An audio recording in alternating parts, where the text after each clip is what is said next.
sabi ko nga sa inyo guys, no, blessed kayo sa relationship mga kapiksi, and you will find your divine match. Talaga, pag sinabing divine match mga kapiksi, yan talaga yung kaloob sa inyo ni universe, kaloob sa inyo ni divine, mga kapiksi. Yan yung mga pinagdadasal nyo, yung mga tao na pinagdadasal nyo mga kapiksi na maging partner nyo talaga. So, this will resonate guys, especially sa mga single, no, yung mga naghahanap ng person. Kung kayo naman ay in a relationship na and harmonious yung relationship nyo, maaring divine match din kayo ng iyong person mga kapiksi.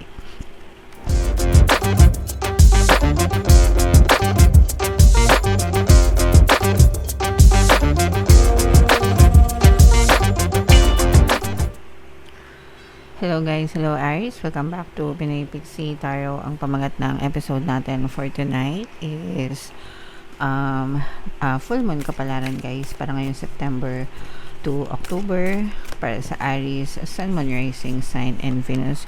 Yung ating full moon guys ngayong September ay sa September 7 mga kapiksi. Tapos yung next na full moon naman natin ay sa October 6 guys. So ang reading na to ay para sa period na yan, and ang pamagat ng ating full moon ay corn moon mga kapiksi. Yung full moon natin ngayon ay lunar eclipse din guys, no, lunar eclipse din.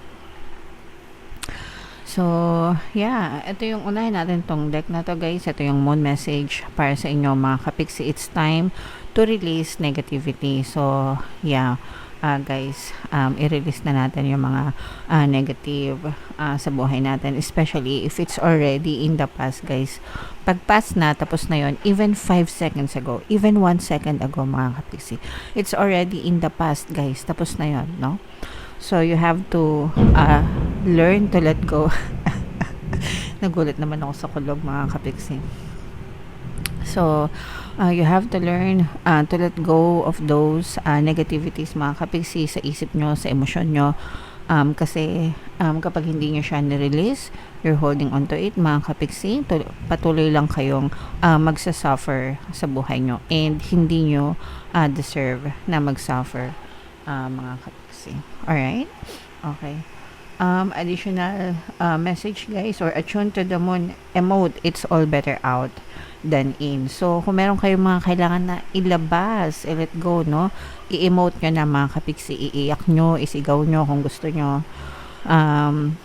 Yeah, iiyak nyo hanggang sa maubos siya, hanggang sa mawala na siya, and eventually gumaan yung inyong pakiramdam guys. Sa ating channel guys, no, meron tayong Ho'oponopono subliminal guys, siya yung self-love na subliminal.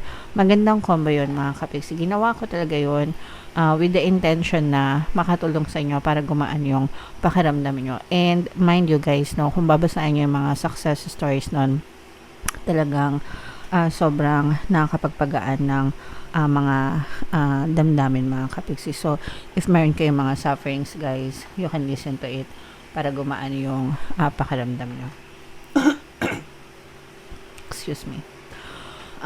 It's time to move from living fearfully to living joyfully. So again guys, fearfully is negative, joyfully is positive, okay? So it's time na mag-move kayo from negative to positive mga kapiksi. Yeah, grudges are toxic, no? Let it go mga kapiksi, yung mga grudges, anger, hatred, resentment, yan. Sorry, excuse me. Palagi ko yan sinasabi sa inyo ng paulit-ulit-ulit. Guys, those are negative emotions, and hindi natin deserve na kargahin, no, sa buhay natin yan, sa dibdib natin, mga kapiksi. For some of you, i-end nyo na yung mga arguments, yung mga pagtatalo, yung mga situationship, no?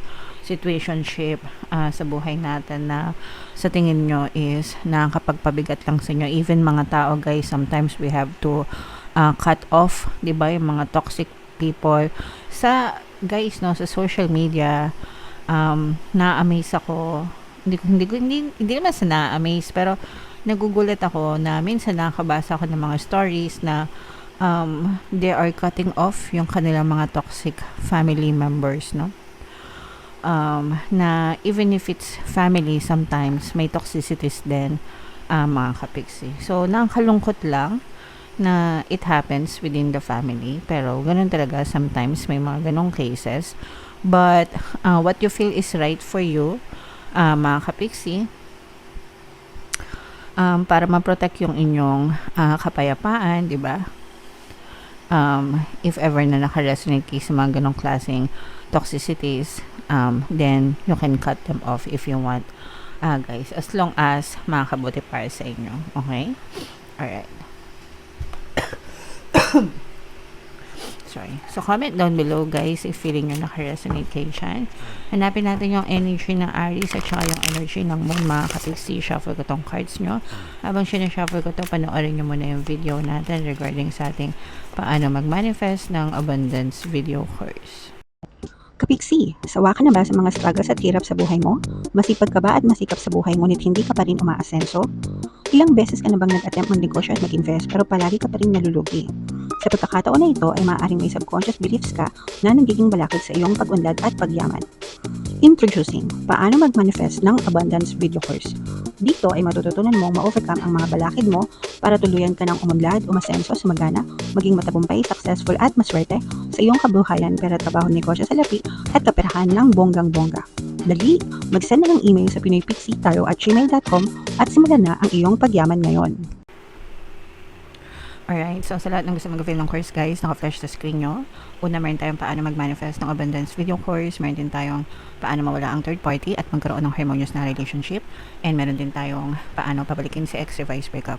Sa mga interesado, guys, mag-send lang kayo ng email sa pinoypixitaro@gmail.com. So, Aries, guys, kayo ay represent ng Queen of Swords. Dito sa deck na to, guys, ang fire element ay represent ng sword suit. And ito naman yung ating moon energy para sa ating full moon reading. So, latag natin yung spread nyo, guys. And sa mga naghahanap, guys, sa mga pampaswerte na lucky charms or lucky bracelet, may mga items na may kita kayo sa description box nitong video, mga kapiksi. Tsaka sa comment section. So, check nyo na lang yun, guys. Excuse me. So, ito yung ating reading. This is both negative and positive, mga kapiksi. Unahin natin yung negative. Angel number 1010, guys. Baka may mga additional na mensahe sa inyo. Ito yung mga paghihirap, mga kapiksi, no? Paghihirap, mga challenges, pagsubok. Yung iba sa inyo, guys, literal na knockout kayo, no? Pag sinabing knockout, di ba yung parang tumba, yeah? Di ba knockout na sa mga problema, sa dami ng obligations. Yung iba sa inyo parang you're so tired, you're so burnt out, mga kapiksi. Ayan, burnt out kayo, guys, no? Pero parang yung iba walang choice kasi syempre kailangan natin kumayod, mga kapiksi. And okay lang yan as long as lahat naman tayo, guys, dumadaan sa ganyang stage, di ba? Nagsisikap para sa buhay natin, para sa mga mahal natin sa buhay. And eventually, guys, no, ito, ang maganda naman dito, guys, is this is almost already ending, if not, kung hindi pa siya nag-end, mga kapiksi, for some of you at least. Maaring matapos or gumaan-gaan na yung inyong pakiramdam, guys, especially yung kasi yung iba sa inyo, guys, parang medyo struggle pa kasi may mga maliliit pa na mga anak, may mga pinag-aaral pa, ganyan. Yung iba naman sa inyo, guys, I'm sensing na parang kabaligtaran naman, no? Parang kayo yung naging insurance ng inyong mga magulang, no? Parang you're carrying the burden para sa mga pagpapagamot ng parents nyo siguro, or dahil old age na sila, guys. But guys, no, when it comes to parents, mga kapiksi, iba kasi yung belief ko kaysa sa belief ng iba. Nagpakahirap sila para sa atin, so it makes sense na paglaki natin, tayo naman yung magpakahirap para sa kanila.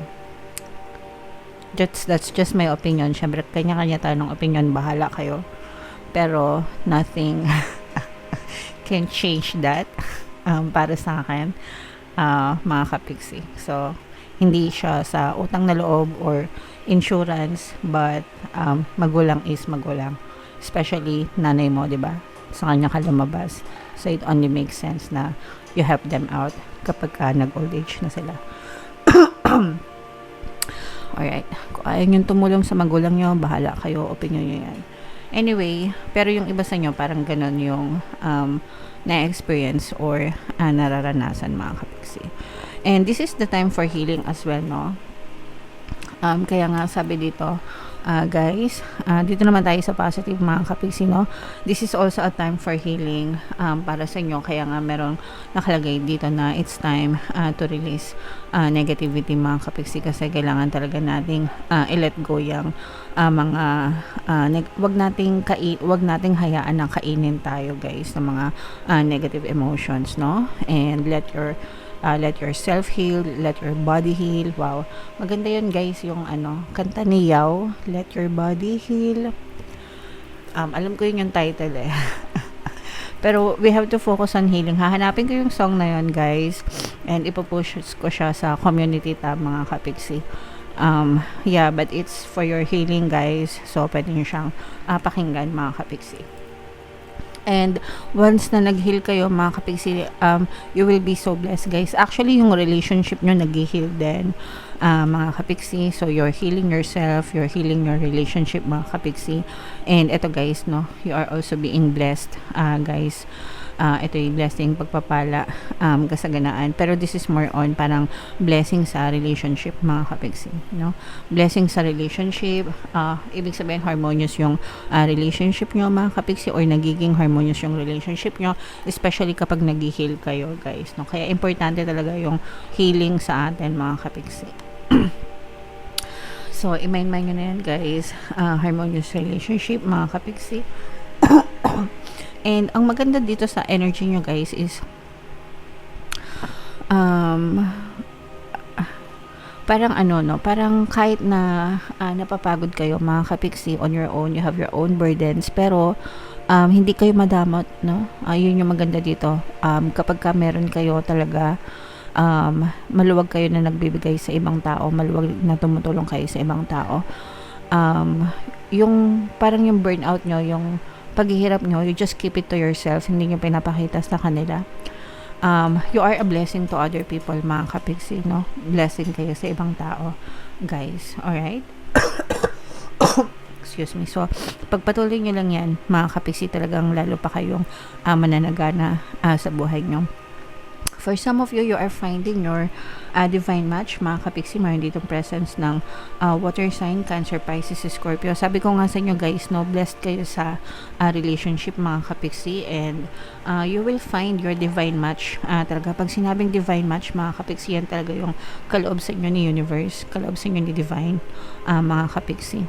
Yan yung mga pinagdadasal nyo, yung mga tao na pinagdadasal nyo, mga kapiksi, na maging partner nyo talaga. So, this will resonate, guys, especially sa mga single, na yung mga naghahanap ng person. Kung kayo naman ay in a relationship na and harmonious yung relationship nyo, maaring divine match din kayo ng iyong person, mga kapiksi. So, i-mind mo na rin yung divine match na yan, guys. Pagdating sa kaperahan, guys, no, maaring eto, guys, yun talaga yung medyo nakikita natin na struggle. Medyo nag-i-struggle kayo sa finances, mga kapiksi, no? Parang yung iba sa nyo, gusto nyo mag-ipon pero hindi makapag-ipon, mga kapiksi.